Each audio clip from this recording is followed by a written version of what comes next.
სოფელ შემოქმედში ხანძარმა 20 ჰექტარზე მეტი ტყე-ბუჩქნარი დაანადგურა 10 საათის განმავლობაში აკროფდნენ ხანძარს ოზურგეთში სოფელ შემოქმედში ტყეს ცეცხლი მოედო.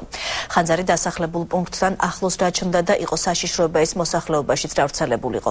მეხანძრებმა რამდენიმე საათიანი მცდელობის შემდეგ ხანძრის ლოკალიზება მოახერხეს, თუმცა ცეცხლის ჭერების სრულად ლიკვიდირებას ხელი უგზოობამ შეუშალა. ხანძრის დამოწევი მიზეზად სადაზაფხულო სამუშაოებს ასახელებენ.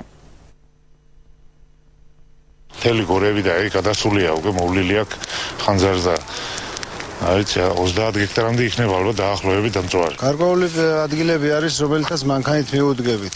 გარკვეული ადგილები არის, როცა ხელით ვერ ვძვით, ჯოხებით, მოსახლეობა გვეხმარება და ასე შემდეგ, რა ვიცი.